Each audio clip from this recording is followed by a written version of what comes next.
How do you know when you're ready to monetize your art? How do you know if your art is even good? I could just give you a generic answer to these questions like other artists do, or I could just share the biggest lessons I've learned after 2 decades as a multi-industry artist and best-selling author. So let's do that.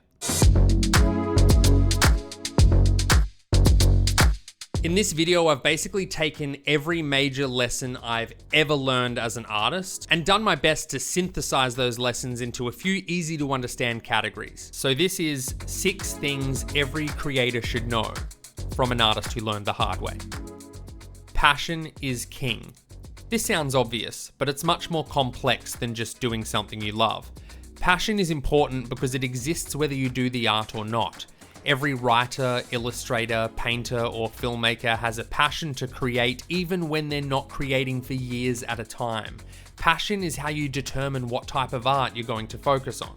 In fact, it won't give you a choice. For me, it's storytelling, which is why I like the media sides of art, like writing songs or writing novels, making animations or composing videos. For you, passion might be physical art, like painting or sculpting or making pottery. So try everything and find your passion.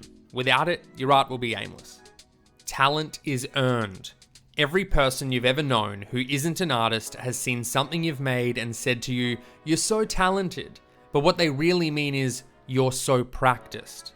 If they had the passion, they would make stuff every day too, and eventually they would be talented. It's not something you're born with, it's something you grow. And knowing this fact is so liberating to an artist. It means that you're worthy of being great. It just takes time, passion, and discipline. Inspiration is an excuse. Creative brains have the unfortunate curse of fluidity.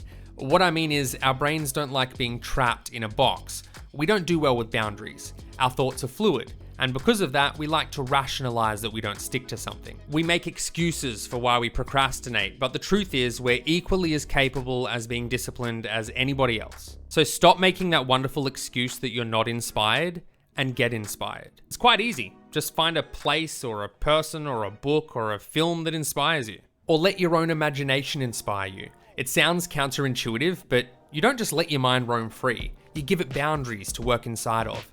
What I do is set myself a day and a time limit. I create something every Saturday between 7 a.m. and 3 p.m. And when I'm not inspired, I sit down and force myself to write a paragraph or draw something. It could just be a simple idea. It can be terrible, but I promise you that by the time that paragraph is finished, my brain is filling with inspiration and I continue to create. Ego is the enemy. The ego would have you believe that you need to love your art or it's no good, or perhaps that you need to hate yourself and be a starving artist. But the ego loves to lie, and there's no place in true art for the ego.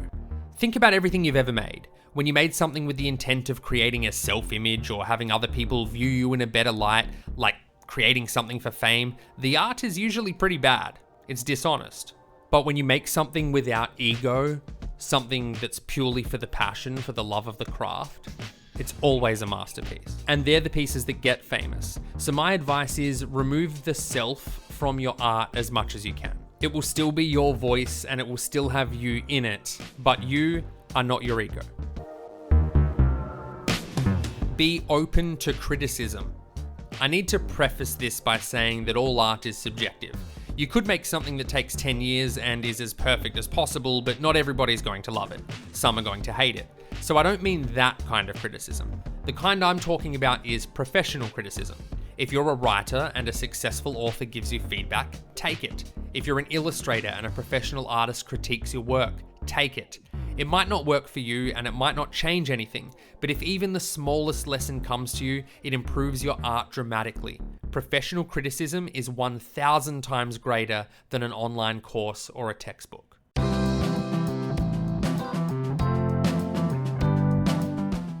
You have an audience. This is probably the most difficult one to believe, because until you find it, you won't know it's there. I spent 20 years making art across multiple platforms and formats and still hadn't found an audience yet. Not until my 3rd novel was published. When I was younger, I didn't think I'd even finish a novel. I certainly didn't think I'd make money from my art. So I want you to remember that your audience is out there.